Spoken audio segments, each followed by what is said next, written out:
Alright, what's up YouTube? Zach Forey back with another video.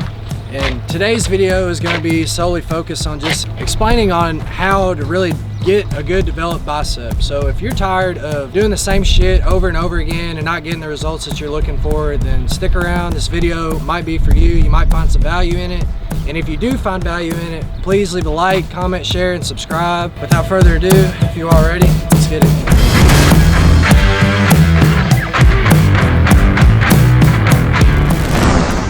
Tip number one, build a mind-to-muscle connection.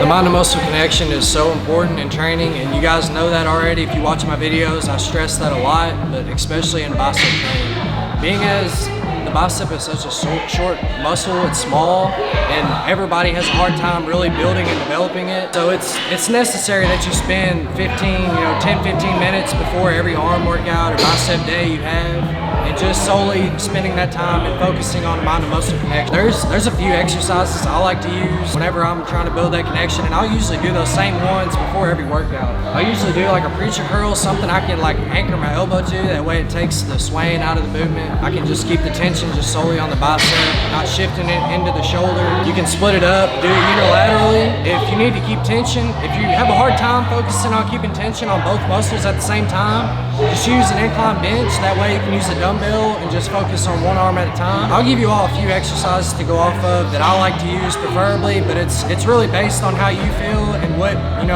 feels best for you. That's really what's going to take you past plateaus and training, any kind of training that you do, strength-wise, bodybuilding, especially in your bicep. You spend that time focusing on mind-to-muscle connection, getting every fiber to fire like it's supposed to. I guarantee you're going to see the results that you've been wanting to see. Tip 2, hand placement. Where you place your hands is going to affect different parts of your arm. Usually in all my exercises, when I train biceps, I always try to keep the weight in the center of my hand. I usually try to imagine my arm being just flat the whole time, and if I can just curl my fingers up, keeping my knuckles all aligned over the middle of my hand, all this should still be flat. If you start curling up like this, it's gonna start putting tension on your forearm, or out like this, it's gonna take tension off your bicep. Different kind of grips you can do to hit different parts of your arm would be like if you wanted to hit your brachialis, which is like that little small muscle underneath your bicep really, and parts of this forearm, you do a hammer strength, neutral type grip. If you want to hit more of the outer heads of the bicep and your peaks, get out wider. Inner head, you get inner. Where you place your hands, like I said, it's gonna activate different parts of your arm, and you can use that to your advantage when you understand how that works and how that tension shifts. You can really make some big drastic changes in your bicep development. Tip 3, supination.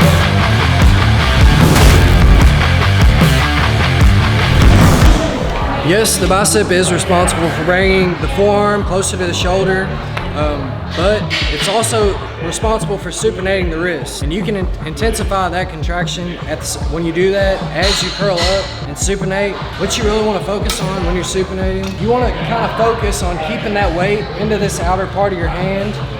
And as you curl up, just force that outer part of that hand out and up, and you'll feel that contraction just slowly start to shift up or into your peak of your bicep. And you really want to slow that down. If you've never really done that before or really focused on it that hard, you really want to slow that movement down completely. Just focus on the stretch, the contraction.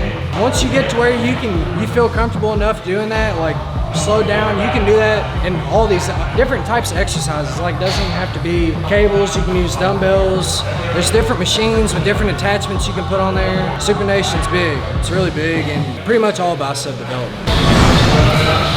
Tip number 4, frequency.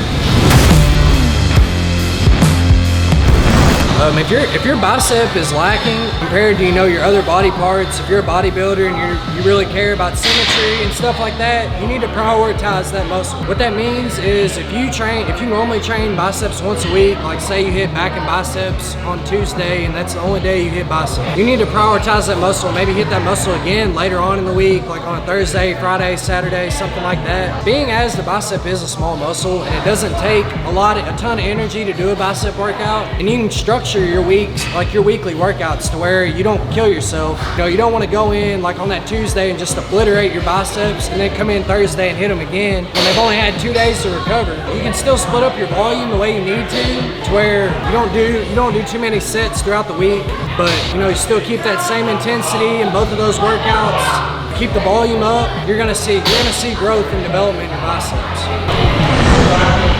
Last but not least, tip number 5 would be to take more sets to failure. You're probably not training as hard as you should, and everybody's body's different. Everybody's body is gonna react to, you know, muscle trauma differently. And when I say taking sets to failure, I mean mechanical failure with good form. You know, you don't wanna push yourself to the limit to where you're compromising form just to get a few more reps out. You need to go till you mechanically can't do it, you know, one last good rep. Taking sets to failure is I feel is very important. It's gonna vary from person to person. You know, some people can take every single set that they do in a workout to failure and, you know, come in the next day and do it all over again. Some people can't. Some people can't do, you know, 3 sets to failure and they come in the next day feeling like they got hit by a truck. It's gonna vary person to person. You can kind of experiment with it, but you really just need to start taking more sets to failure. And there's numerous ways you can do that. You can incorporate drop sets, you know, cutting the weight in half and doubling the reps, pyramid sets, progressional overload. There's so many ways you can push your body past limits that you think you have. Body's a very complex and amazing thing. It can do things that the mind isn't really like conscious of knowing of what you're actually capable of doing. It's crazy. So don't forget, last but not least, take sets to failure. Guarantee you're gonna benefit from it. Alright guys, that will conclude today's video. If you found any value in today's video, please leave a like, comment, share, and subscribe. Go ahead and drop a comment down below on a specific body part that you might be struggling with. We can make a video next time on how to, you know, give you guys some specific tips on how to build that specific muscle group. That being said, keep working, keep growing. I'll talk to y'all soon.